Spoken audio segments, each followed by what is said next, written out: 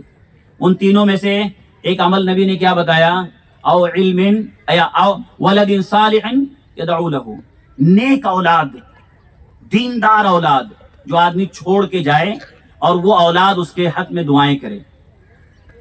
آج کتنے لوگ ہیں اپنے باپ کے جنازے میں ان کو جنازے کی دعا تک نہیں معلوم.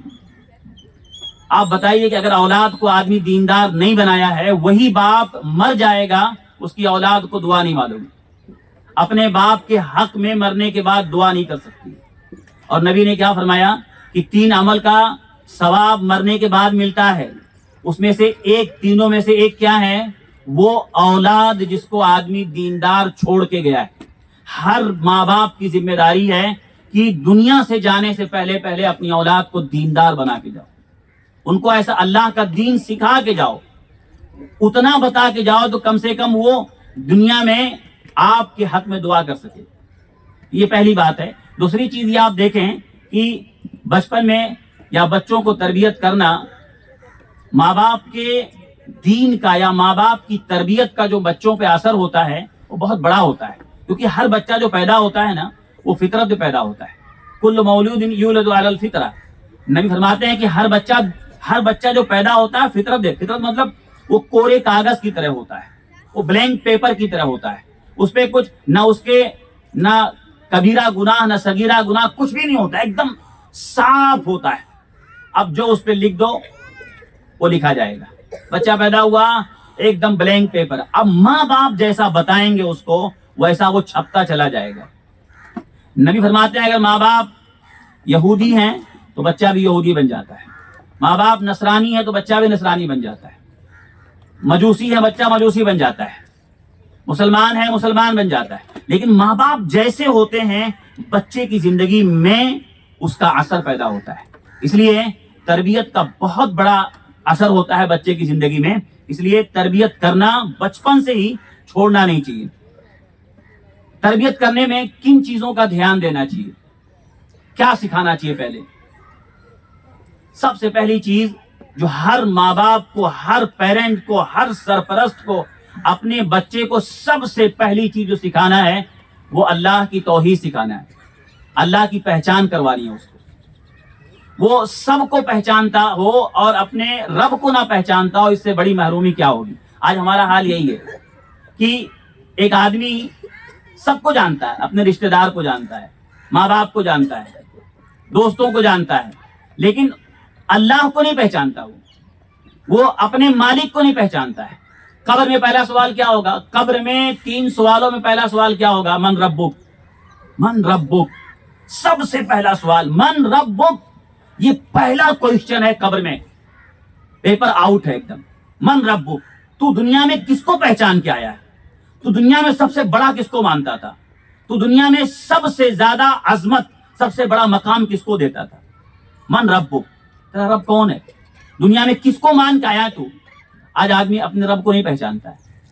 پہلی چیز بچے کو سکھانے کی اپنے گھر میں یا اسکول ہو, مدرسہ ہو, کہیں بھی وہ عقیدہ سکھا, اس کا عقیدہ صحیح ہو, اپنے رب کے بارے میں اس کی پہچان کرانا. آپ دیکھیے اللہ کے نبی صلی اللہ علیہ وسلم, چھوٹے بچے, حضرت عبداللہ ابن عباس چھوٹے بچے ہیں. اللہ کے نبی صلی اللہ علیہ وسلم ایک بار نبی کے پیچھے سوار تھے, سواری پہ بیٹھے تھے. نبی نے بچے کو سکھایا. آپ کیا سکھا رہے ہیں دیکھیے. 8 سال کا بچہ حضرت عبداللہ ابن عباس, اور نبی سکھا رہے ہیں یا غلام, اے بچے میں تجھے کچھ کلمات سکھاتا ہوں, اس کو سنبھال کے رکھ, اچھی طرح اسے یاد کر کے رکھ. کچھ بتاتا ہوں اس کو بہت اچھی طرح یاد کر. اور نبی نے کیا بتایا کہ احفظ اللہ یحفظک. نمبر 1, اے بچے تو اللہ کی حفاظت کر, اللہ تیری حفاظت کرے گا. مطلب تو اللہ کے دین کی پابندی کر, اللہ کے دین پر چل, اللہ کے حکم کی پابندی کر، اللہ تیری حفاظت کرے گا. یہ پہلی چیز ہے. آج ہم کیا سکھاتے ہیں؟ میری مان، تو میری سن، اللہ کی سن، اللہ کی سن، اللہ کی مان کہیں بولتے. نبی فرما رہا ہے احفظ اللہ، اے بچے تو اللہ کی حفاظت کر، یعنی تیری زندگی میں اللہ کا قانون نہیں ٹوٹنا چاہیے. بچے کو معلوم ہونا چاہیے کہ کچھ تو، یعنی اللہ کا قانون کبھی توڑنا نہیں، اللہ کا حکم کبھی نافرمانی نہیں کرنا. تو نبی فرماتے ہیں اے بچے اللہ کی حفاظت کر، یعنی اللہ کے دین کی حفاظت کر، اللہ تیری حفاظت کرے. آگے فرماتے ہیں احفظ اللہ تجدہ تجاہک، تو اللہ کی حفاظت کر، اللہ کے دین کی، دین پہ چل تو اللہ کو مدد کے لیے اپنے سامنے پائے گا، حاضر پائے گا، یعنی اللہ کی مدد فوراً آئے گی. اور آگے آپ فرماتے ہیں کہ اے بچے جب تجھے مانگنا ہو تو اللہ سے مانگ، جب تجھے مانگنا ہو، مدد مانگنا ہو تو اللہ سے مدد مانگ. کس سے مانگ؟ اللہ سے مانگ. اور جب سوال کرنا ہو اللہ سے کر. اور آپ آگے فرماتے ہیں اے بچے، چھوٹا 8 سال کا بچہ ہے، نبی کہہ رہے ہیں اے بچے اگر ساری دنیا مل کے تجھ کو فائدہ پہنچانا چاہے لیکن اللہ نے اگر نہیں لکھا ہے نہیں پہنچا سکتی. اور اے بچے اگر ساری دنیا مل کے تجھ کو نقصان پہنچانا چاہے اور اللہ نے نہیں لکھا ہے، یا اتنا ہی پہنچا سکتی جتنا اللہ نے لکھا ہے.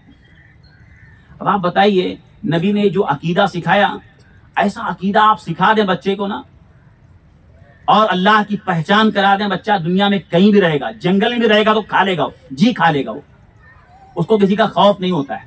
اس کے دل میں اللہ کی بڑائی اتنا بیٹھا دو، اتنا اللہ کو، اس کا دل اللہ سے بھرا ہوا ہو، اللہ بس اور کوئی نہیں. نبی نے بتایا کہ مخلوق ساری دنیا عاجز ہے، محتاج ہے، فقیر ہے، کسی کے دینے سے کچھ نہیں ملتا ہے. ساری دنیا مل کے تجھ کو فائدہ پہنچانا چاہے تو نہیں پہنچا سکتی، اللہ بس. یہ پہلی چیز ہے. اس لیے آپ دیکھیں بہت سارے گھروں میں یا بہت سارے لوگ اپنے بچوں کو جو عقیدہ نہیں سکھاتے نا، چھوٹی چھوٹی چیزوں میں وہ ڈرتے رہتے ہیں. بلی راستہ کاٹ دیا تو وہ فلاں بول رہا ہے، تو وہ الو بول رہا ہے، تو کوا بول رہا ہے، تو کچھ بھوت آ رہا ہے. کہاں سے یہ سب کیا ہے؟ چھوٹی چھوٹی چھوٹی چیزیں.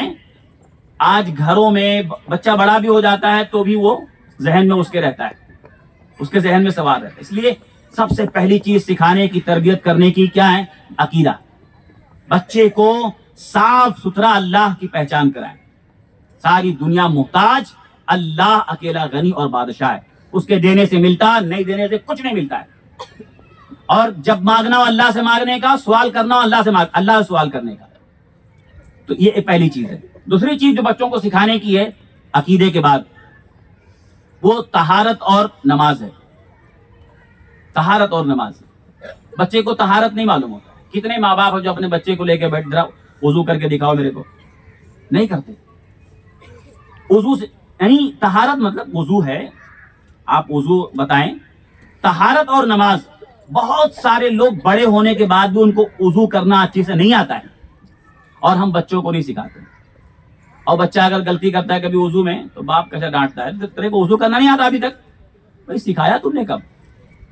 ہمارے یہاں کیا ہوتا ہے کہ ماں باپ غلطی پہ ٹوکتے ہیں، ہاں، لیکن اس سے پہلے سکھائے نہیں رہتے ہیں.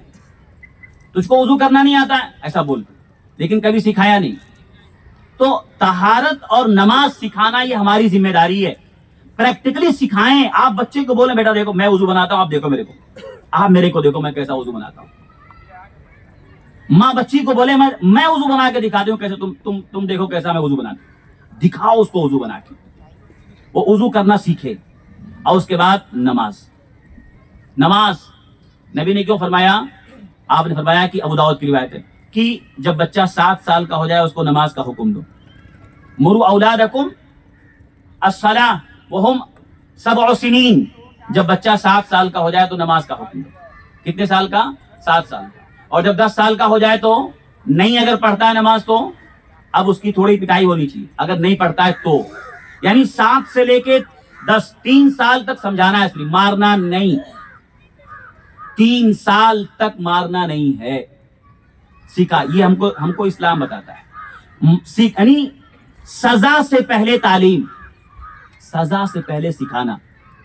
7 سال ہوا اس کو نماز کا حکم دو، عادی بناؤ، حکم دو، بتاؤ، سکھاؤ.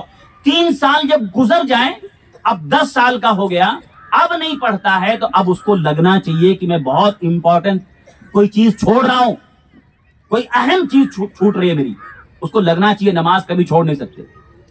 مارنے کا حکم کیوں دیا گیا 10 سال کے بعد؟ تاکہ اس کو لگے کہ کوئی چیز ایسی زندگی میں ہے جو چھوڑ نہیں سکتے، وہ نماز ہے۔ تو آج بڑے ہونے کے بعد بھی جو نماز کی لاپرواہی ہوتی ہے، وہ اس کی وجہ یہی ہے کہ ہمارے گھر میں ہم بچوں کو 7 سال ہونے کے بعد سے، آپ دیکھیے بچہ بڑا ہو گیا، اب آپ سوچیں کہ اس کو تربیت کریں، نہیں ہوتا ہے۔ جب پودا چھوٹا ہوتا ہے نا، چھوٹا پودا ہوتا ہے، آپ اس کو اکھاڑ کے پھینک سکتے ہو۔ جب وہ پیڑ بن جاتا ہے تو اب وہ آپ کے اکھاڑنے سے نہیں اکھڑتا ہے۔ بہت سارے ماں باپ بچہ جب بڑا ہو گیا تو آگے بولتے ہو سنتا نہیں ہے، کوئی دعا بتا دیجئے تھوڑا بچہ فرما بردار بن جائے۔ جب اس کو فرما بردار بنانا تھا تب نہیں کی۔ پودا چھوٹا ہوتا ہے، اس کو آپ اپنے حساب سے کھاد پانی دے کر کے جو چاہیں کر سکتے ہیں۔ پیڑ بننے کے بعد اب وہ نہیں کر، آپ اکھاڑ کے نہیں پھینک سکتے اسے، اب کاٹنا پڑے گا اسے۔ اس لیے 7 سال کا ہو جائے تو نماز کا حکم دو، اور جب 10 سال کا ہو جائے تو سزا ملنی چاہیے۔ سزا بھی ایسی نہیں کہ جو نشان ہو، سزا بس تعلیم کے لیے ہو یا سزا اس کی اصلاح کے لیے ہو۔ یہ دوسری چیز ہے۔ پہلی چیز جو سکھانا وہ عقیدہ، اللہ کی معرفت، اللہ کی پہچان کرائے۔ نمبر 2 طہارت اور نماز۔ طہارت میں ساری چیزیں آ گئی، استنجا وغیرہ کرنا، اس کی ساری چیزیں جو بھی ہے، اور طہارت میں وضو کرنا اور نماز۔ اگلی چیز، تیسری چیز جو سکھانا ہے بچوں کو، وہ آداب سکھانا چاہیے۔ آداب، جتنے بھی آداب ہے نا، بچے کو ادب نہیں معلوم ہوتا ہے، وہ سیکھ کے نہیں آتا ہے۔ کوئی بچہ سیکھ کے نہیں آتا ہے، یا کوئی بھی سیکھ کے نہیں آتا ہے۔ ہاں، بچے کو بس ایک چیز سیکھ کے آتا، سکھانا نہیں پڑتا ہے۔ بھوک لگے تو رونا سکھانا نہیں پڑتا اسے، وہ سیکھ کے آتا ہے کہ اگر بھوک لگی ہے تو رویا کیسے جاتا ہے، وہ اللہ اس کو سکھا کے بھیجتا ہے۔ لیکن اور کچھ سیکھ کے نہیں آتا، وہ سب کچھ اس کو سکھانا پڑتا ہے۔ تو آداب سکھانا ضروری ہے۔ آداب میں سب، کھانے پینے کے آداب، سونے جاگنے کے آداب، مہمان کے آداب، مسجد کے آداب، میزبان کے آداب، جتنے آداب ہیں وہ سارے آداب کی لسٹ ہونی چاہیے ہمارے پاس۔ طہارت کے آداب، سارے آداب کی پوری لسٹ ہے، وہ سارے لسٹ آداب کی ہمارے بچے کو معلوم ہونا چاہیے۔ یہی دین ہے۔ اگر ہم جہنم کی آگ سے بچانا چاہتے ہیں تو بچے کو آداب سکھانا ضروری ہے۔ تو آداب آپ لسٹ بنائیں، پوری کتابیں آتی ہیں، پتلی پتلی کتابیں آتی ہیں آداب زندگی کی، وہ ساری چیزیں ہم سکھائیں۔ بچے کو کھانے پینے کا، چھوٹا بچہ کھانے پینے کے آداب نہیں معلوم۔ دیکھیے اللہ کے نبی صلی اللہ علیہ وسلم کے پاس ایک بچہ بیٹھا ہوا اور نبی بیٹھے ہوئے ہیں، اور وہ کھانا کھا رہا ہے، پورے پلیٹ میں ہاتھ گھوم رہے اس کے، پورے پلیٹ میں۔ نبی نے بچے کو دیکھا، کہا یا غلام، اے بچے، قل سم اللہ، آپ نے کہا سم اللہ، پہلے بسم اللہ، اللہ کا نام لے، بسم اللہ بول، کل بیمینک، سیدھے ہاتھ سے کھا، اور کل مما یلیک، اور اپنے سامنے سے کھا۔ 3 باتیں بتائی، اللہ کا نام لے، سیدھے ہاتھ سے کھا، اور اپنے سامنے سے کھا۔ بچہ کھانے میں بہت گڑبڑی کرتا ہے، پورے پلیٹ میں ہاتھ گھوم رہے، گر رہا ہے۔ آداب کون سکھائے گا اس کو؟ آداب، جب بھی ہمارا بچہ کچھ بھی کھانے بیٹھے، پہلا سکھانا بسم اللہ، بسم اللہ۔ ہم بولیں اس کو، بتائیں بسم اللہ۔ کچھ بھی ہاتھ پینے جا رہا، بسم اللہ۔ اتنا عادی بنا دیں، اتنا عادی بنا دیں کہ وہ جب بھی کوئی بھی چیز منہ میں لے کے جا رہا ہے، بغیر بسم اللہ کے اس کے منہ میں جانا ہی نہیں چاہیے، چاہے وہ پینے والی چیز ہو چاہے کھانے والی چیز ہو۔ اتنی عادت بن جانی چاہیے ہمارے بچے کو کہ کچھ بھی منہ میں جا رہا۔ کیا ہوتا ہے، گھر میں آئے کچھ بھی پکڑا اٹھا کھا لیے، کچھ بھی نہیں۔ تو یہ آداب سکھانا کہ بغیر بسم اللہ کچھ نہیں کھانے کا، اور اپنے سامنے سے کھانے کا۔ پلیٹ پوری تمہاری ہے بھائی، لیکن سامنے سے کھاؤ، یہ ادب ہے۔ گرچہ پلیٹ تمہاری ہی پوری، لیکن اپنے سامنے سے کھانا یہ ادب ہے۔ اور سیدھے ہاتھ سے کھانا۔ اس لیے آپ دیکھیں بڑے ہونے کے بعد بھی سیدھے اور الٹے کا، یعنی دائیں بائیں کا فرق نہیں ہوتا۔ بڑا ہو گیا پھر بھی الٹے ہاتھ سے، کتنے لوگ ہیں الٹے ہاتھ سے؟ اور بہت سارے لوگ جو ہے، یہ جو فحش کار یا اس طرح سے جو اداکار ہوتے ہیں، ان کی اسٹائل میں آدمی پیتا ہے، الٹے ہاتھ سے پیتا ہے۔ تو یہ نقالی کرنا، یہ بھی ہم سکھائیں بچوں کو کہ نہیں، غلط ہے۔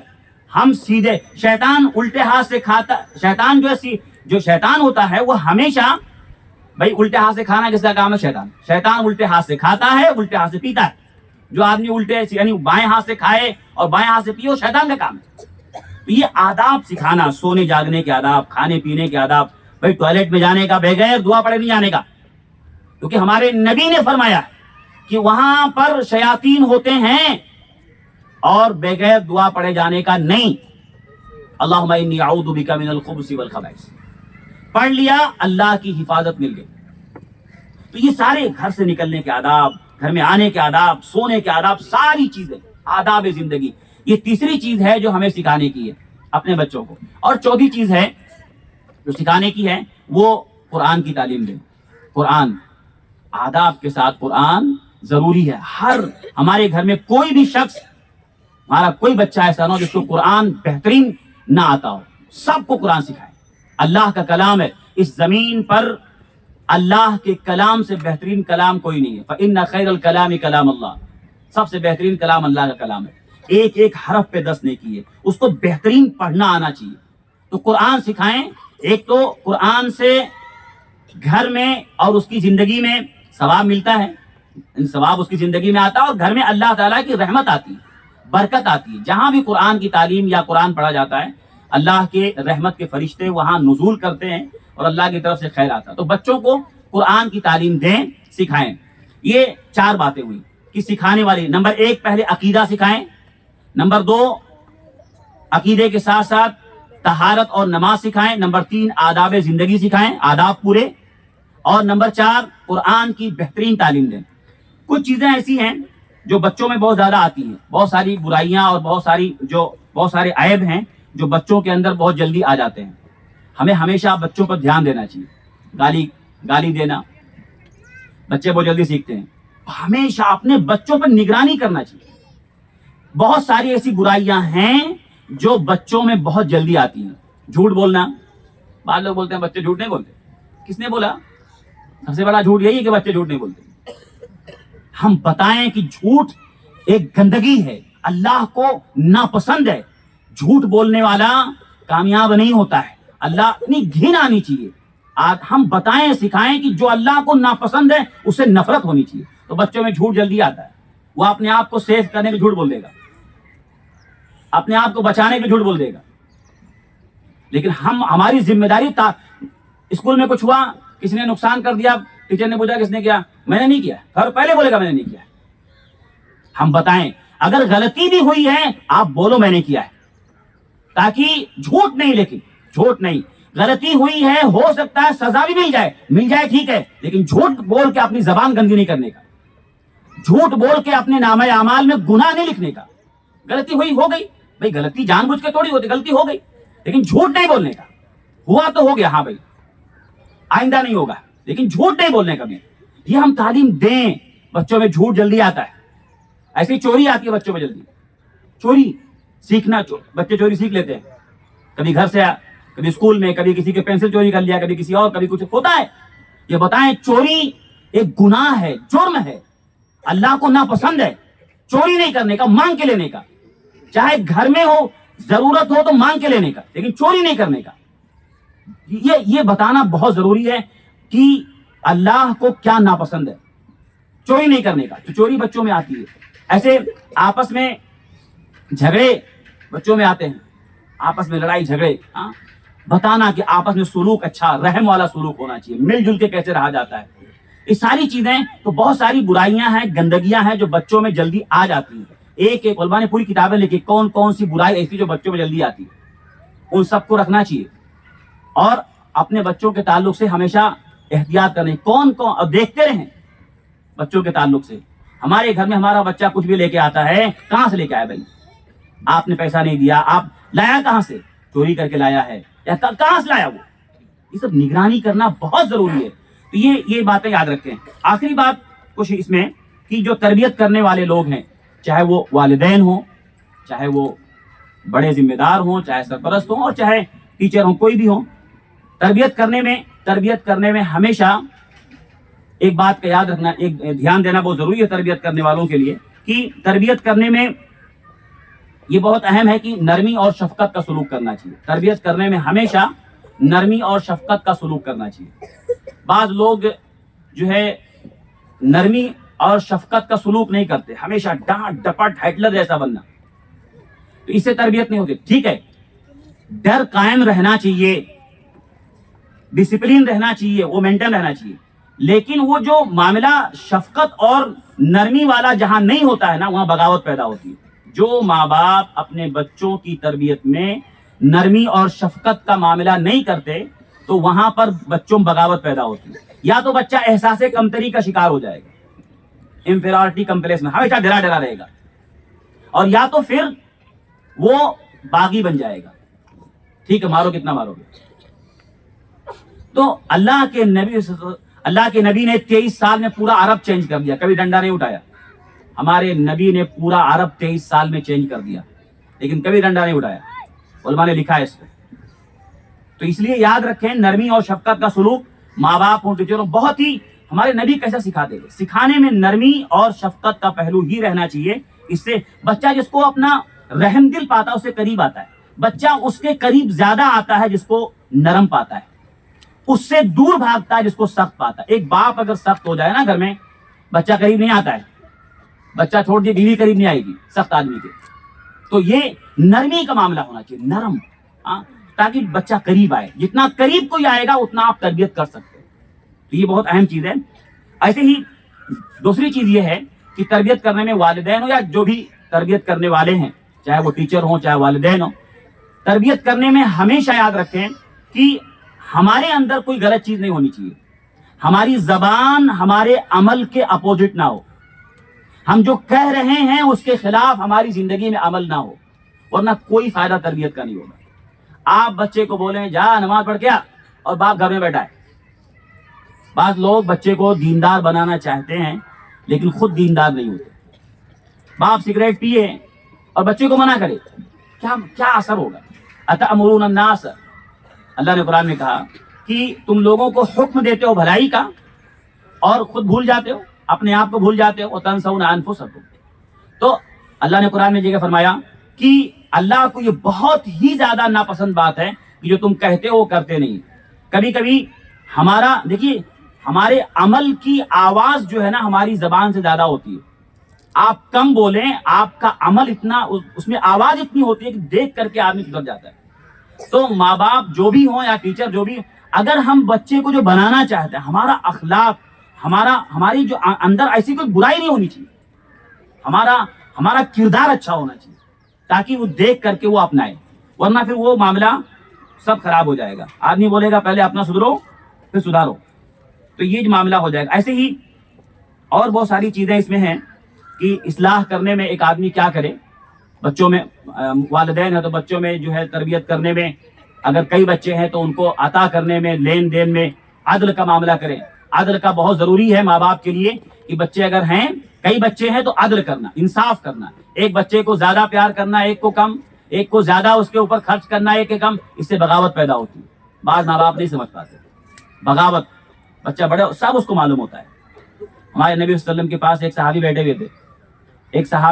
ہوئے تھے، ان کا بچہ آیا، بیٹا آیا، اس کو گود میں بیٹھایا اور اس کو تھوڑا سا بوسا دیا۔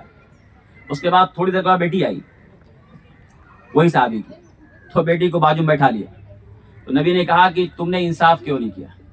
تو کہا اللہ کے رسول انصاف، کہا اس کو بوسا دیا، اس کو کیوں نہیں دیا؟ نبی اتنی باریکی سے دیکھتے تھے کہ عدل بہت ضروری ہے۔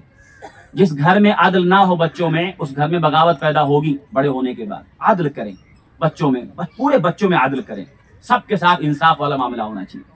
تو یہ چیزیں ہیں گھر میں، اور اس طرح سے نرمی اور شفقت کا ماحول اچھے اخلاق کے ساتھ کریں، اور بہت ساری چیزیں اس میں ہیں لیکن وقت اجازت نہیں دیتا ہے۔ یہ چند باتیں تھیں۔